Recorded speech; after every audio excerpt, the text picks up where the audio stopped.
Bonjour Daniel, je t'ai envoyé tout à l'heure un style qui permet d'accommoder toutes sortes de photos et nous allons voir ensemble comment utiliser ce style.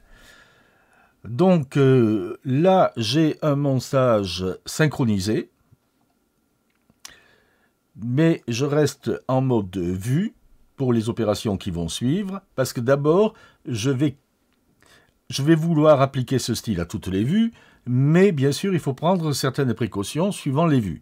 Alors, on va voir comment faire pour l'appliquer à un ensemble de vues très rapidement, sans perdre les transitions ni les durées qui sont propres à chaque vue. Alors pour ça, tout simplement, j'intercale une vue de plus. Et à partir de cette vue, je vais appliquer le style en question, donc dans l'onglet diapositive, fond flou, appliquer. Voilà ce que ça donne.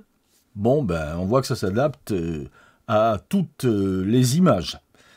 Alors ce style, maintenant que je l'ai posé une fois, ce qui m'intéresse, c'est la gestion de l'image principale, et c'est pas du tout la transition ni la durée.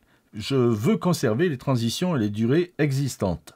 Donc pour ça, j'utilise la nouvelle option de PTE 11, créer un style rapide, Shift-Ctrl-N, voilà, j'ai créé le style rapide, et maintenant que j'ai créé ce style, que je l'ai mis en mémoire, je supprime cette vue qui était surnuméraire.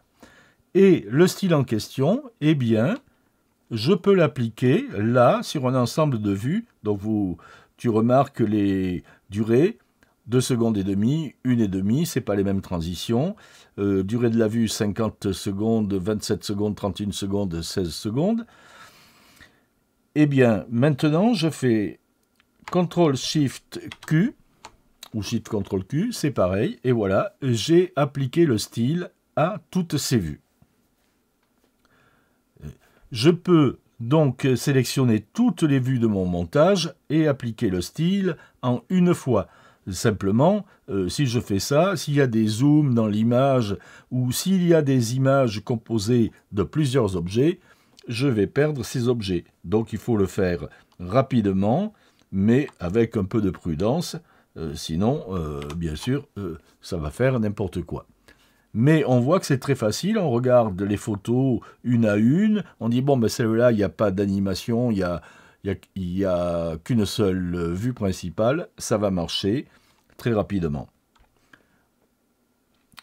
Voilà, donc pour ce style, encore une fois, il est quand même très intéressant parce que on peut l'appliquer à toutes sortes d'objets.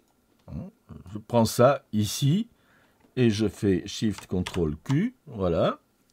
Et ça y est, je l'ai appliqué. Alors quand j'ai choisi ça exprès, parce que là, je vois, j'ai un petit défaut, les bords sont noirs. C'est normal parce que je pars d'un objet initial qui est rond, hein, c'est juste la pièce en PNG. Donc là, il faut que j'agrandisse un peu le fond, voilà, la pièce du fond. Et puis, je peux décider de modifier un peu la luminosité, voilà. Par exemple. Bien, et ce style-là, ce nouveau style, CTRL-SHIFT-N, je vais l'appliquer à la photo de Constantin, parce que ça s'y prête, la photo, la sculpture, voilà, c'est fait.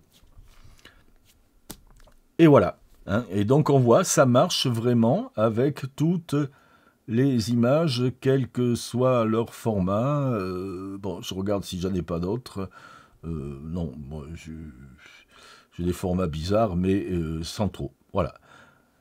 Donc c'est très simple, c'est facile à mettre en œuvre, et grâce aux nouvelles commandes, si on a une vue simple, on répercute facilement le style. Bon, ici, là, je suis duré d'1 seconde, puisque c'était des vues que j'avais rajoutées par défaut. Par défaut, je mets des vues d'1 minute, puisqu'il s'agit d'une conférence et que je suis très bavard. Voilà, c'est tout pour montrer comment utiliser ce style. J'espère que ça va fonctionner pour toi. Et on continue à discuter amicalement. Et donc, je te dis une fois que j'admire tes photos et c'est avec plaisir que je les verrai sur mon écran quand elles seront dans le format le plus adéquat. Au revoir.